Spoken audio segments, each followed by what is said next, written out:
So I've got my baby back, my 5D Mark III, and I actually have it tethered up to my laptop and I can see what I'm doing. Really, really cool.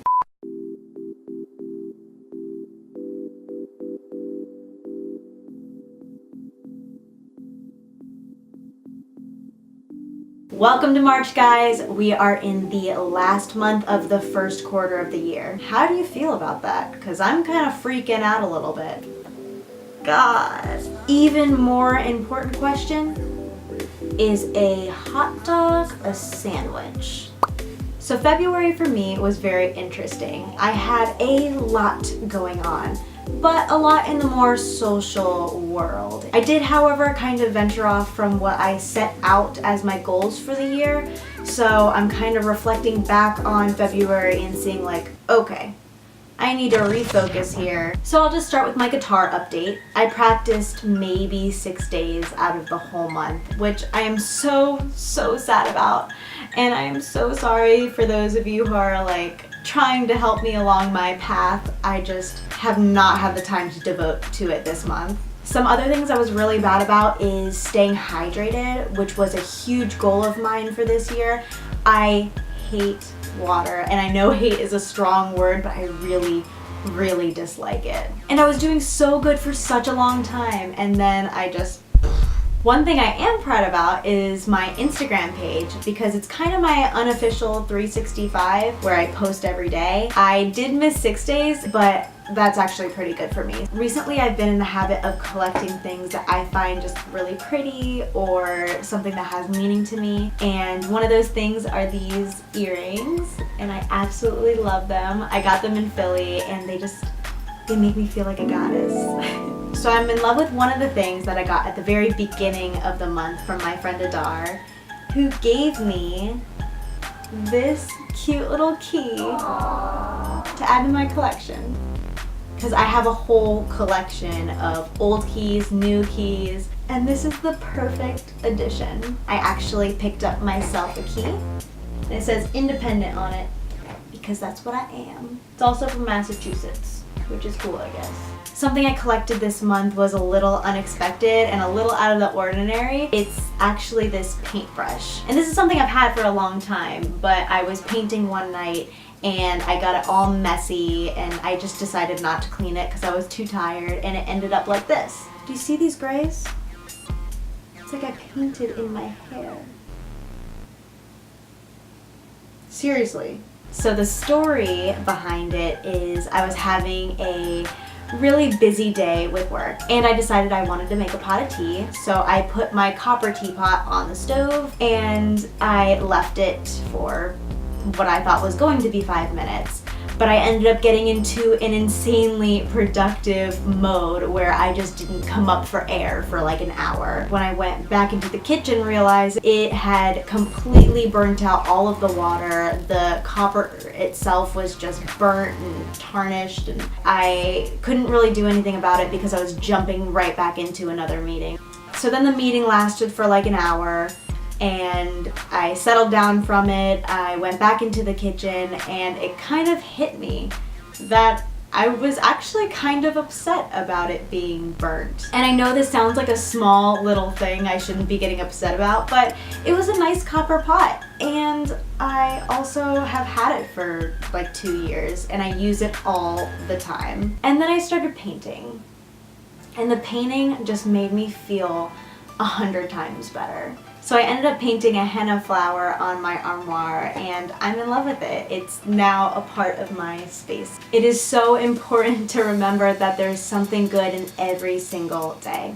And that is why I'm keeping this. So if you didn't know, I actually work from home in the city, but I have to go into the office every couple weeks and show my face. So towards the end of the month, I got to experience something really cool with work, and that was to be in their new community space. So this just means everyone has an assigned desk, but in a big room where everyone is sharing the space. And what's really cool is the desks actually move up and down based on if you want to stand up and work or if you want to sit down and chill. So yeah, it was kind of weird because I'm used to going there and working in a little cubicle and just, you know, clicking away at what I'm doing. But with this new space, everyone is so together and working together and yelling across the room. It was just kind of fun. But enough about work. So the best part of February was my mini vacation to Philly. I don't remember the last time I actually took off from work, but I took off Thursday and Friday and I didn't touch any emails. Whoa. It was so nice to just unplug and enjoy the city, the company, the weather. Oh my God, the weather. It was so beautiful. It was like 70, 75. The reason we even went to Philly was to see Daniela Andrade, and her concert was incredible. It was so intimate and personal, and I feel like I could have just touched her. Sound 'cause the music knows what your heart won't let go. Steady the cloud, move to the sound of love. If you haven't watched her visual EP on YouTube yet, you should totally do it. Daniela Andrade, sure. So if you've ever been to Philly, you've seen the mosaic art that's all over the place. So the artist's name is Asaya Zagar, and he has over 200 public murals over Philadelphia. He also has a magic garden, which is something that you can pay to go in, and it's kind of like a museum, but it's really just a huge installation of his work. We didn't go to the magic garden this time, but we did wander around Queens Village, and we stumbled upon Azaya's son's house. And some random guy was just like, come back in this alley. And it's a gated off alley, but you can see that there's a mosaic mural within it. We're like, really? Can we do that?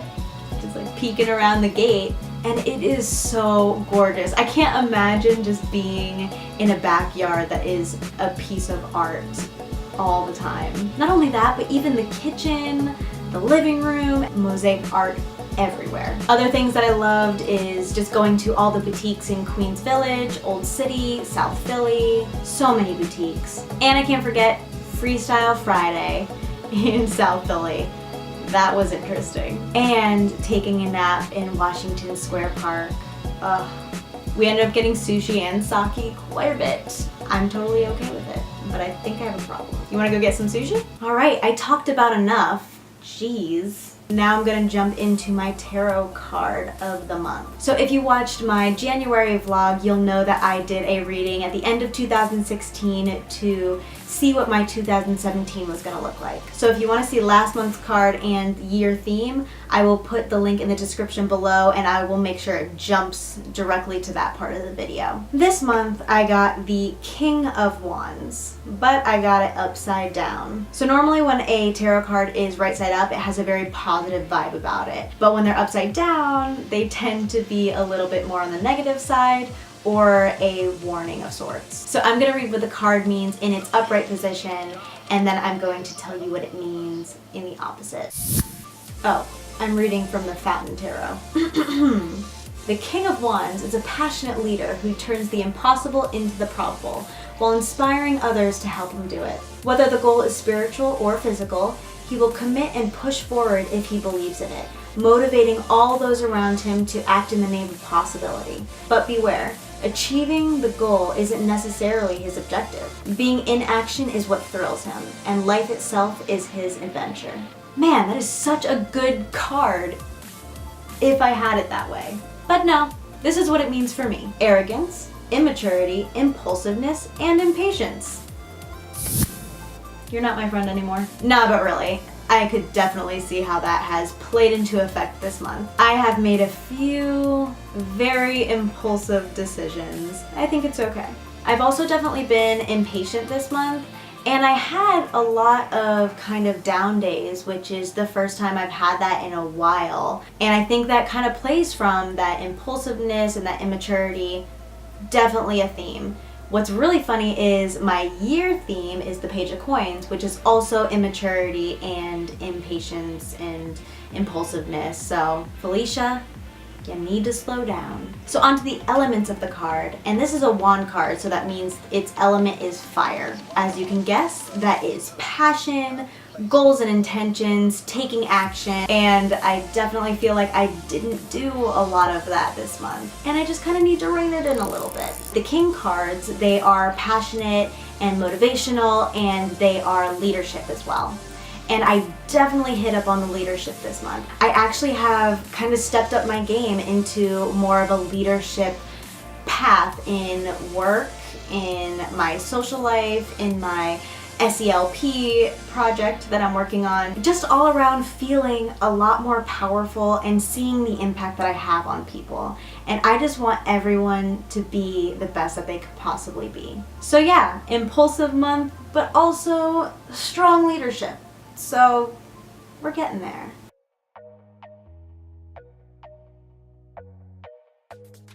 Now let's jump into my gratitude log. If you haven't watched my previous vlogs, I write down one thing every day that I'm grateful for. Here we go. We're gonna get through this quick. I actually had 4 days left of January, so I'm gonna start there. January 28th, opening my mind to political discussion. Editing sessions. A drive that's not too far. A work day with company. And here's February. Making the deadline and Adar's awesome editing skills. Motivation calls and action plans. Being honest with my emotions, fireflies, and fish knots. Being able to be 100% myself. Chill conversations and grilled cheese sandwiches. A taste of spring weather. The hustle and a home-cooked meal. Harmony. Refocusing priorities. Exploration and a new fluffy jacket. Recreation, the Grammys,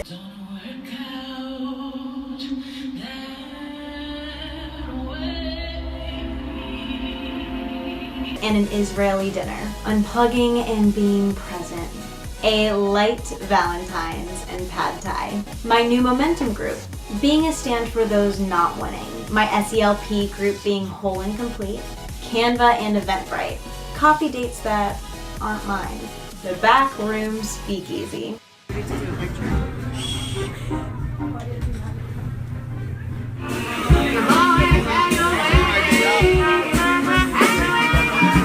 Advil and Patrick's cooking. Fata Sao with Jason and Real Talk with Jenna. Daniela Andrade concert and an early night.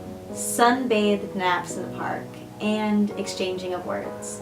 Jenna and Matt's hospitality and sake and sushi with Adar and Ito. Just a day of friends, lazy Sundays and the break. Powering through an 11-hour workday. Being walking distance in... It is so windy outside. Do you hear this? It's crazy. Being in walking distance of so many incredible shops and restaurants. And that's all I got, guys. February was fun, but March is going to be a productive one. I can feel it. Until next time.